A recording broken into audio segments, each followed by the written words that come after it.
Hey guys, my name is Mike Thompson. I'm an illustrator and a sculptor.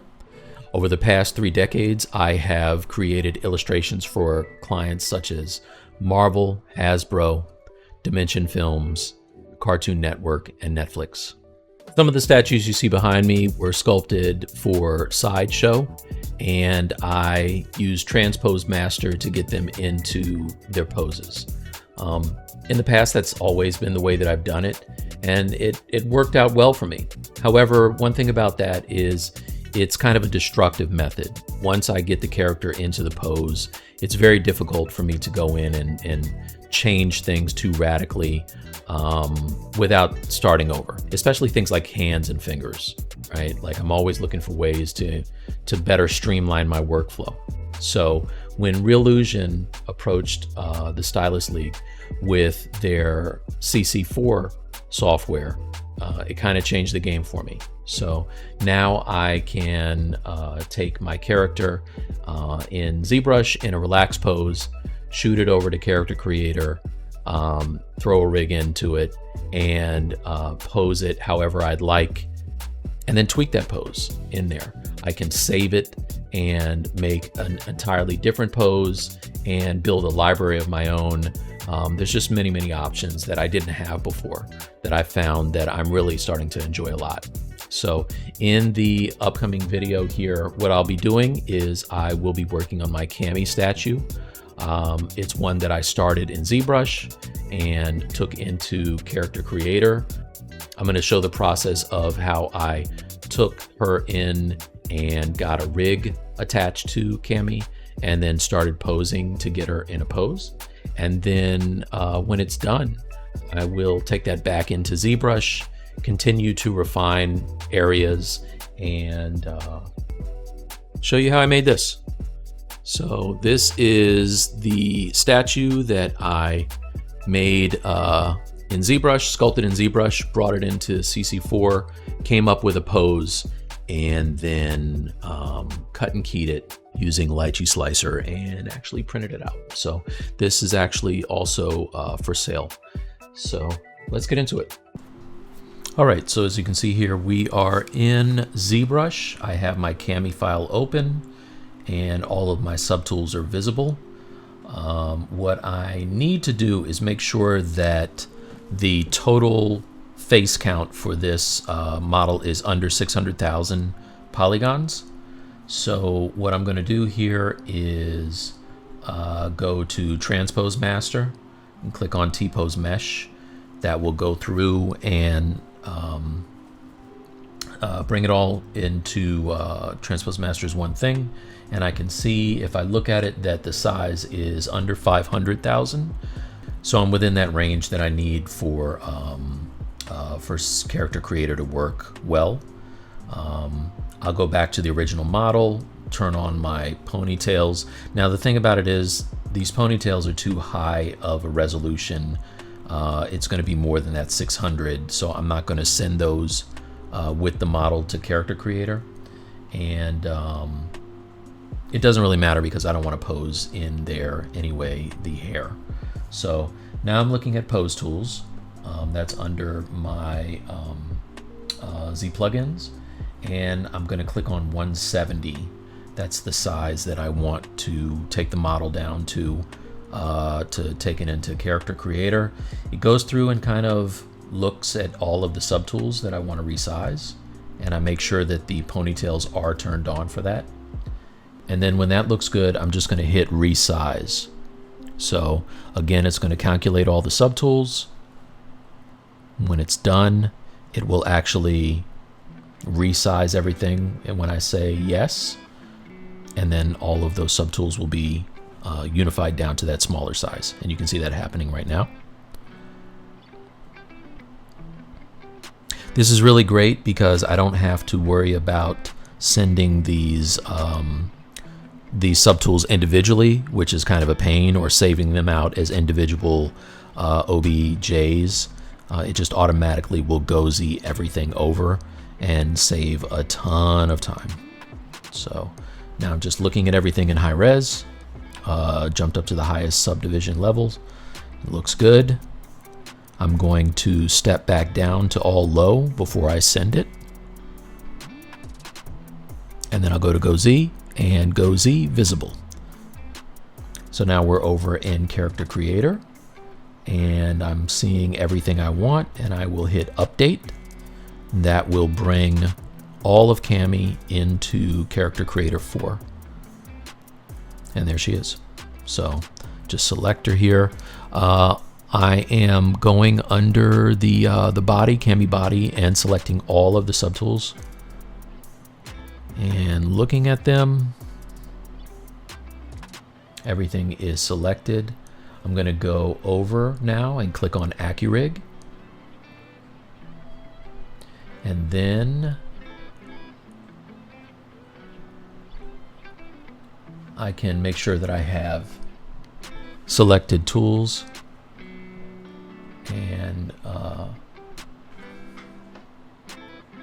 and click on Create Guides. Okay, Guides is going to put up these dots here. These are for where all of the joints are, basically. Right. So in your image in the upper right hand corner, you see where you can place the dots. You want to get them as close as possible to the examples that are shown in that image. And as you click on them, it will move to the appropriate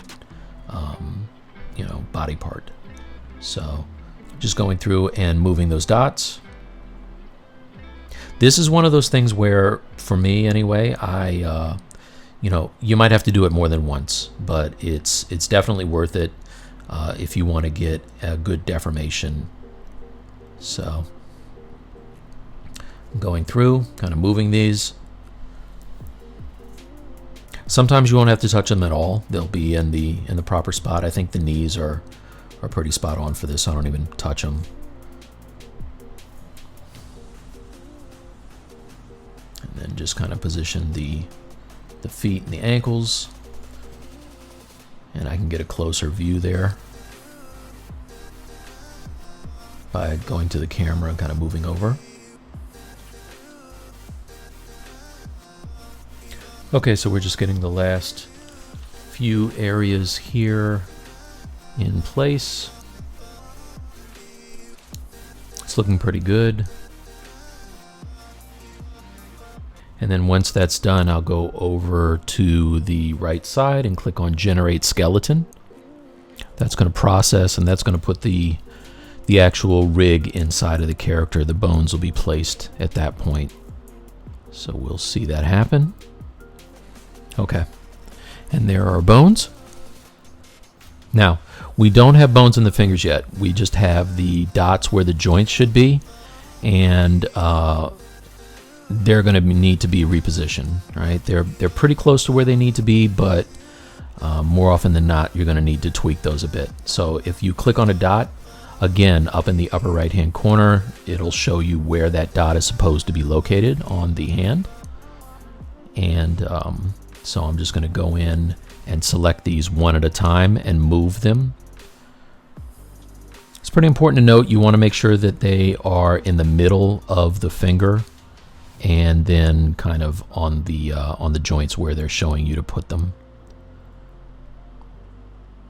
Try to line up your view of the hand with the one in the upper in their example as well. It's pretty important. So I'm just going in and moving these joints up.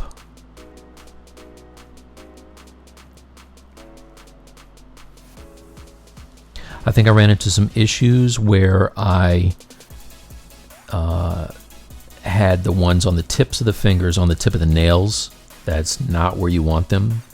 If you click on those dots, you'll see that they're supposed to be kind of right at the fleshy tip of your finger. So I had to move those around a bit. I'm not sure that that is on on this recorded part, but just make sure that you do that when you are placing your points. And then the thumb is very important as well. So I had to move that a couple times to get that into place. The good thing about this is if you don't get it exactly right the first time, you can always reposition those dots and hit and reapply the generate skeleton.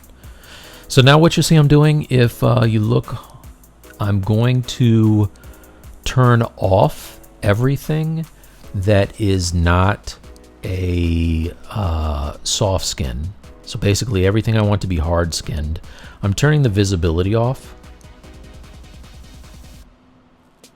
And I can see now that, you know, pretty much all these areas, it's okay for them to be soft skinned. And I'm going through and control clicking to select them all. I do that, turn off the eyeball just to make sure that I'm not making mistakes and I'm selecting only what I want. Okay. Once those things are selected, I hit bind skin under the AccuRIG tab, and that will bind together all of the soft skin areas. And the difference between the hard and the soft is just the soft will deform, and the hard will stay rigid as you move your character. So now all of that is done. And those hard skin areas will travel along with the rest of the body, but again, they're not going to deform. And so anywhere where that makes sense, you want to not select those things. All right. So now I went under motion and I selected a walk cycle, and I'm just going to click run. And you can see now if I rotate around, Cammy is walking. The areas that aren't supposed to deform aren't, and the ones that are. I can hit restore bind pose. If I go to remove and select the drop down, you can drop it back down into the bind pose, which is just the A pose. And now I'm looking under my content, and I have hand gestures here. What I'm going to do is go into these, double click. You can select which hand you want to pose, or both hands, which I just did. So now you see I have like the pointing fingers. I'm doing this because I want to make sure that everything is kind of bending where it's supposed to, right? So it's looking pretty good here. I want to try a fist and see how that looks. So just do it in the right hand, look at it. Looks pretty good. This would have been way more difficult to do any of this in ZBrush. This is like worth the price of admission alone, just the hands. So now I think I do some rock fingers here, little Spider-Man fingers. There you go. Anybody who has ever watched me do a stream for Pixelogic or Maxon knows that posing fingers is like the bane of my existence. It's not fun at all. And Reallusion has made it 1000% easier. I know you can only go to 100, but they made it even like 10 times easier than that. So just gonna try one more here. The reaching out looks good, and then I think I decide to go ahead and go back to my bind pose. Or I just get into my pose here. Yeah. All right. So if you click on the little running man type of an icon, you can now get to the window that allows you to edit the pose. You can see you select your hands or click on any one of those areas, shoulders or waist or whatever, and then that will select it for you. You can also click on the dot on the body itself, and you can see what I'm doing here is I'm grabbing the arrows and kind of moving the legs now where I want them. So just kind of showing where all of these little icons are that you can tweak, and you have a lot of control here. All right. So if I go to the icons on the top, you can actually also rotate joints, which is good. So I kind of play around with rotating things in here to try to get the feet in the angle that I want. I know the pose that I have in mind, So I'm just kind of trying to get it to look like that. Another thing that's pretty amazing about Character Creator is they have packs of animation on the store, and you can purchase those as well. It will actually go through a motion captured set of movements that you can pause at any time and then edit that pose from there even further. So say I had a pack that had like kung fu moves, which I do have. I just didn't use it for this example. I can select a roundhouse kick or something and then go ahead and let it run through that motion. My character will do the pose and or the set of movements, and I can pause, rewind, stop at any time, and then continue to manually pose the way that I am right here. So pretty amazing. You can also save your own poses. So once I get this kind of locked in the way that I like it, I save off versions of it that I can use in the future with other characters, which is nice.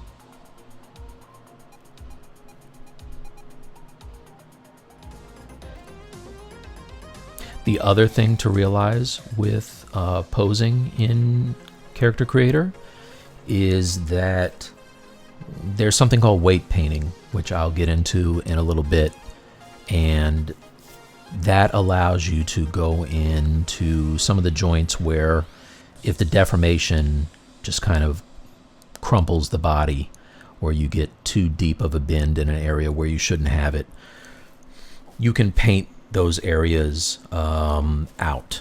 And what that'll do is it'll smooth areas or pronounce them until you get it to look proper, right? So I'll be doing that in a little bit. A lot of that deformation has to do with, well, not a lot of it, all of it has to do with your placement of your pose dots. And the mass of your character too, I guess.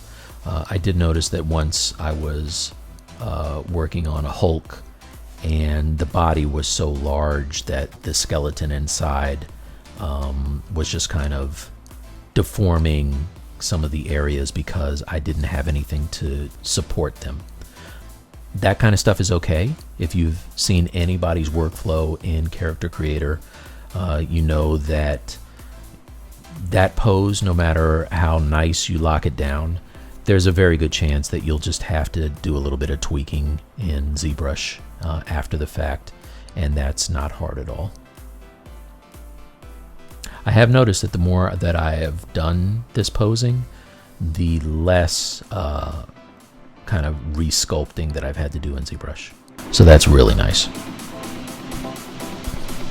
I remember getting this about 90% of the way of where I wanted it in Character Creator, and then just did minor adjustments to distribute the weight a little bit better. In hindsight, I could do that all in here, and a lot of people do. I know that I'm going to be sculpting some of this over again, and when I'm doing my superheroes, I kind of do that even when I'm using Transpose Master. I will pose those areas and find that I have to go in and fill in mass or account for areas that are being either compressed or stretched as far as the muscles are concerned. So that's what I do with Cammy as well.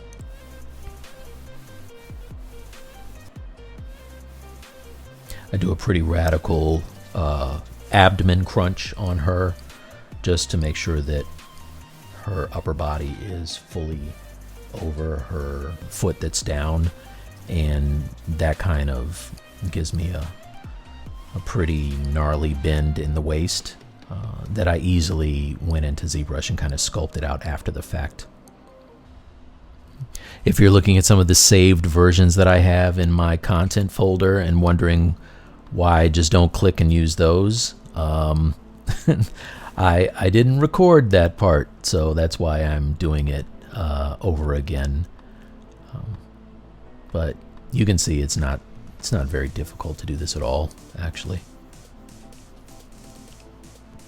I think the thing that I really like the most, well, there's several things that I like about the program, but one of the things that I really like a lot is I'm not an animator.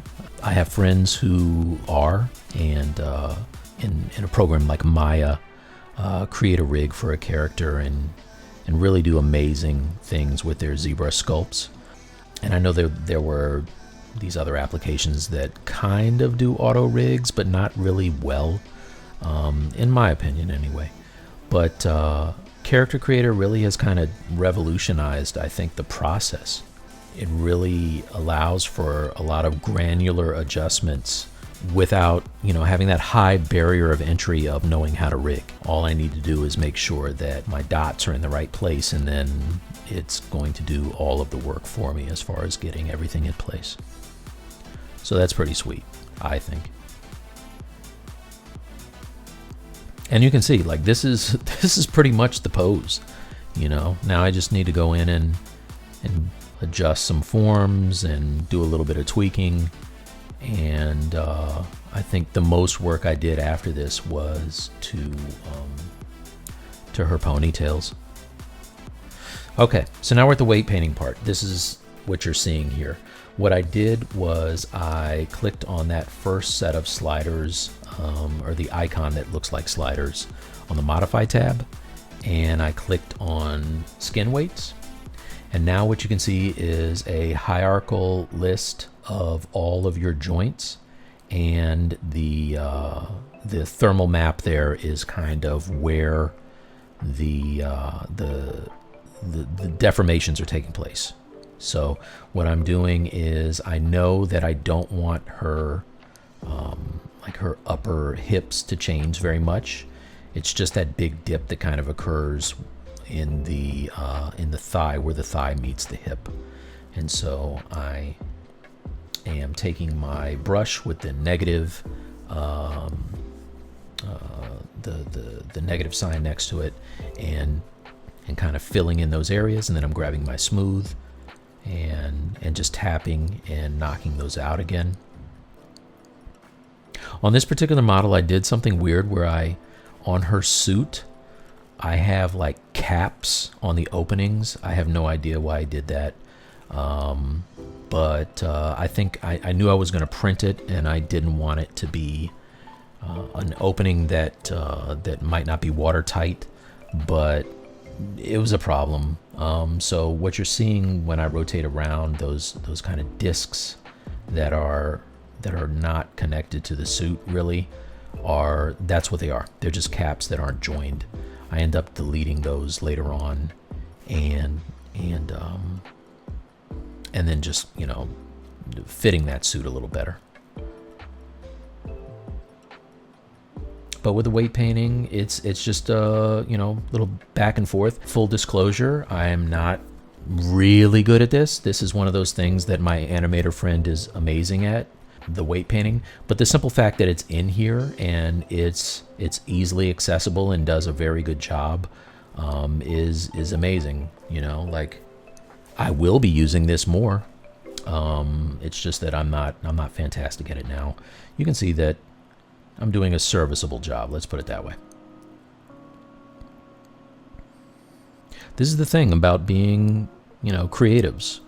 We can't all be the best at everything, but, having this type of software that allows you to, do something that someone with a lot more knowledge is capable of doing pretty good is all we need. Right? So, like,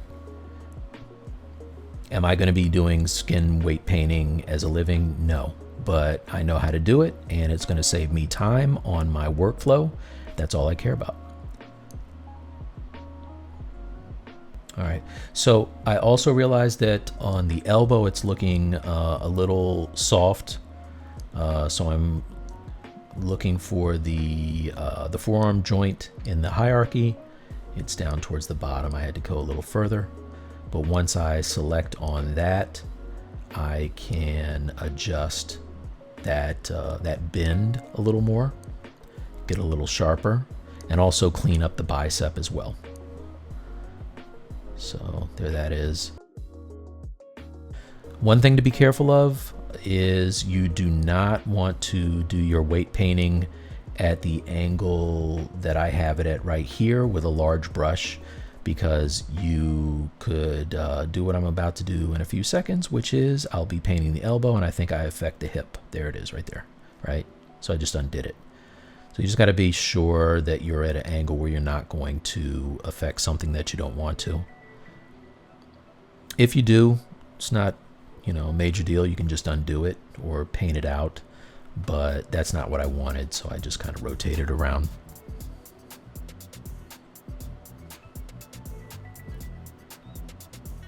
And I switched, as you notice there, you can switch from color weights to grayscale, and I just did that.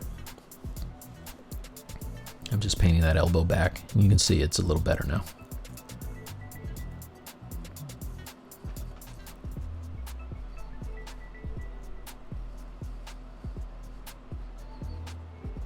So I want to fix that bicep. I think I end up just smoothing it out a bit, and I'm good to go.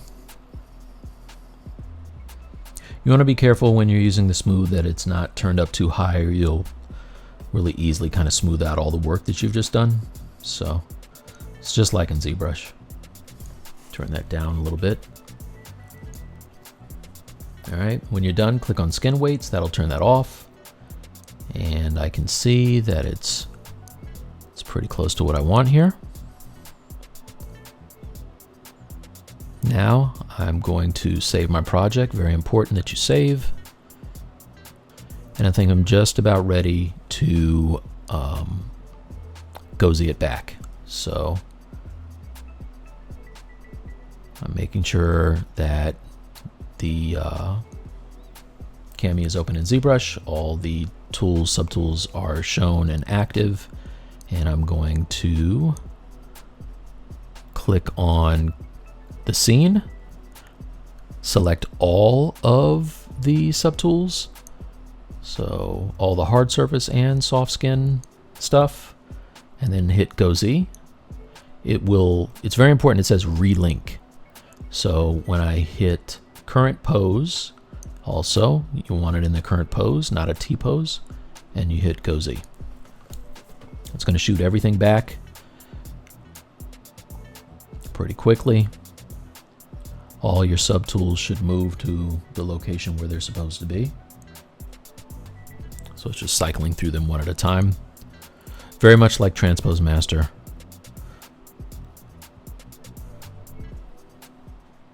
All right, I think everything is there. So now all I need to do is start to grab my move tool and put things back where they're supposed to be.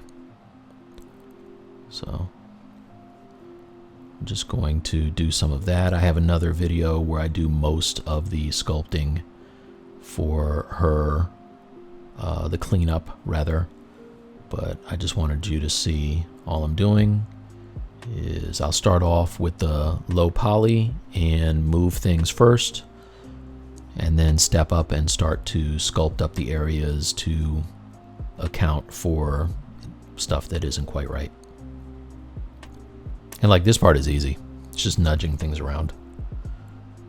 So I just wanted to give you the gist of what you do when you get back into ZBrush. I'm not going to spend an awful lot of time on this part since this is a character creator video. But you can see